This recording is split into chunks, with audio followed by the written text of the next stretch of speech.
Alright, so this is a fun activity that you can do outdoors.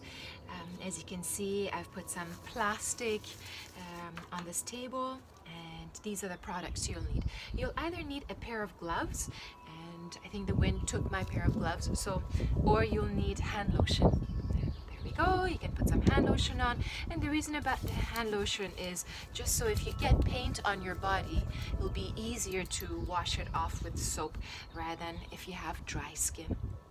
Next thing is glue. At the end we're going to make the rocks shiny, so you might like to put some glue on and then let it dry, and it's going to be nice and shiny for you. Or if you have gloss medium, you can get that from the art store. You might like to use gloss medium. For today's little workshop, we are going to use some rocks with a smooth surface, some glue, and then some paints. A simple paintbrush would do, and a marker to write maybe some sort of a message to someone you might know or to someone you don't know.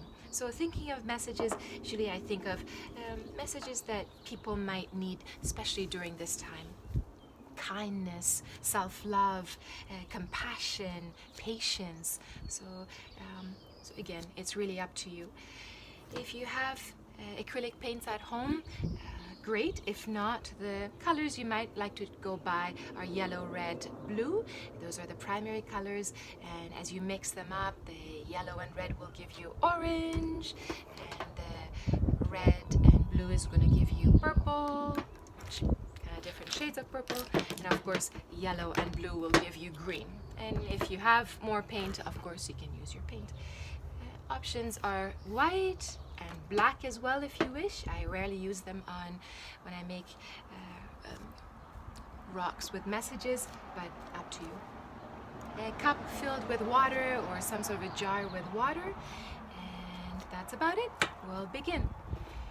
So I am quite a messy painter, and I rarely have something to put my paint on, a palette of some sort. I usually use just the plastic bag that I have under or like on top of the table, so that's an option. We'll take some paints out. There's a little bit of blue, a little bit of red,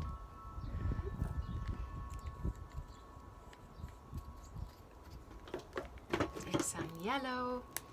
If you do this outside, the rocks are going to dry quite faster, so that might kind of work to your advantage if that's what you're hoping to get done. We'll start with a small little rock here, a little bit of water. You can test it on your plastic sheet, and then just notice what you want to put under. Sometimes you might like to start with a light color and then end with a dark color, or you might like to start with a dark color and end with a light color. I'm going to go with blue.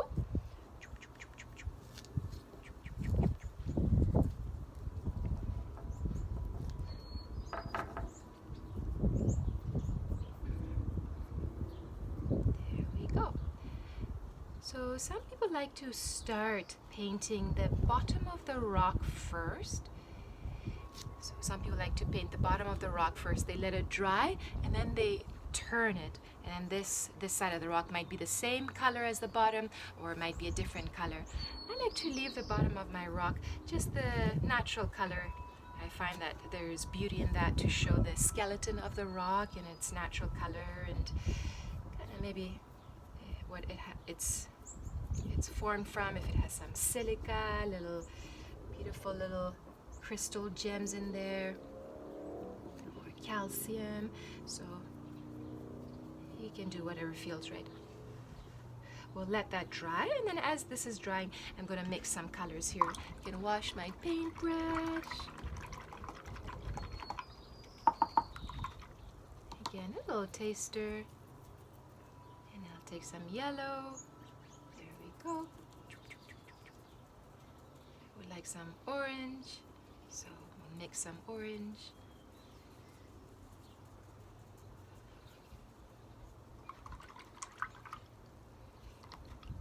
Gonna make some green.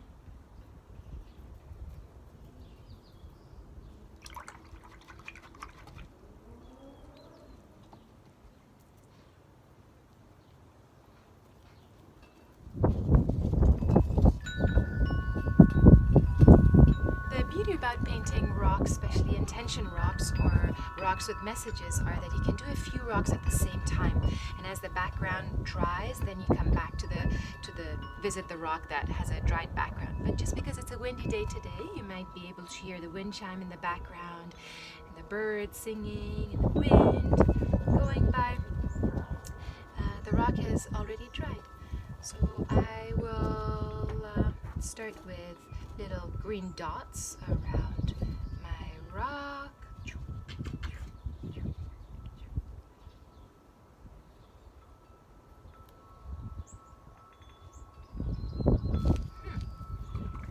And the beauty about painting is trying to make it as imperfect as possible, so don't worry too much about it being just perfect. And where you're going to write the message, you can either use a white Sharpie or a black Sharpie. And for today's little workshop, I have a black Sharpie here.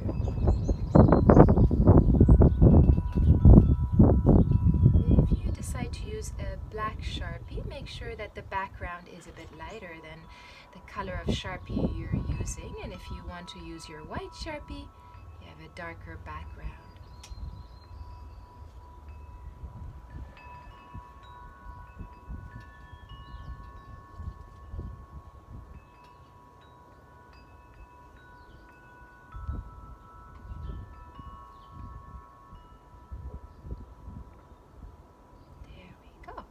We'll let that dry a little bit, and then I'll get on to the next rock. I'll go for this one. And this rock, I'm just going to paint it yellow. And sometimes if your paint doesn't have much pigment in it, you might like to do a few coats. Just a few coats of paint, and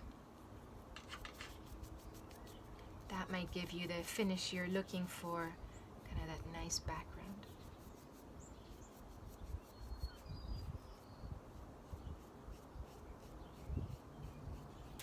Okay.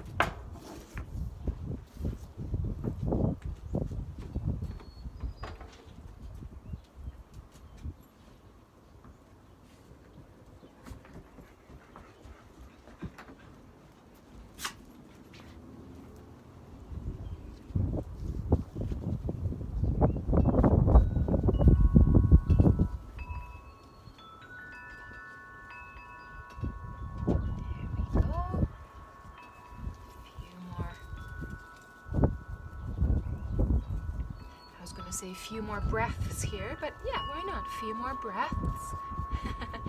You can blow on the rock, get the paint to dry faster if you wish.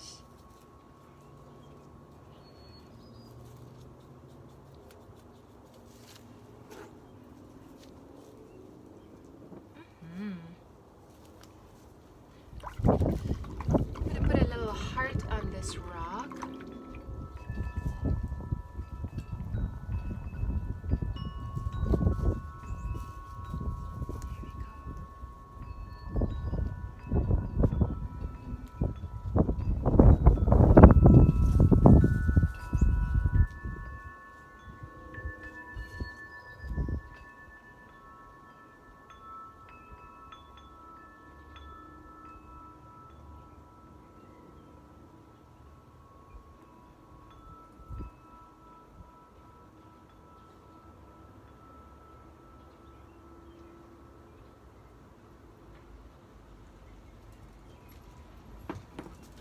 Let that dry a little bit, and then maybe a bigger heart on this rock.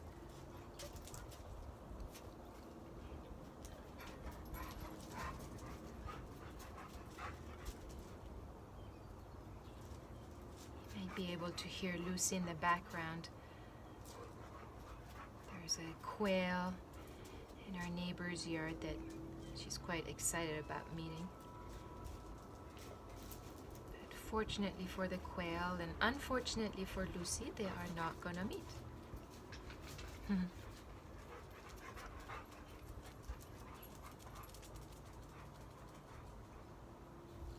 we go. All right.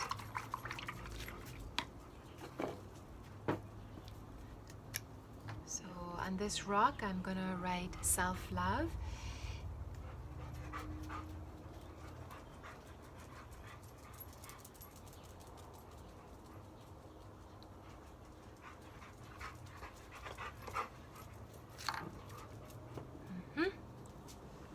And this rock, I'm just gonna highlight the heart.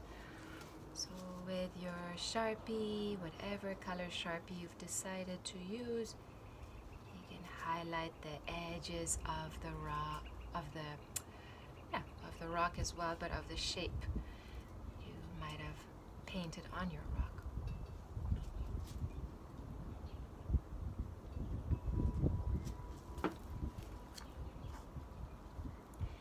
And then love always radiates, doesn't stay stagnant. So send love outwards. And I'll place these rocks just on the pedestrian walk outside the gate, and hopefully someone will go by, and if they like what they see, they can pick the rock and take the rock home with them. I hope you enjoyed this little short video, and I hope you can create some rocks or maybe find some rocks. Namaste.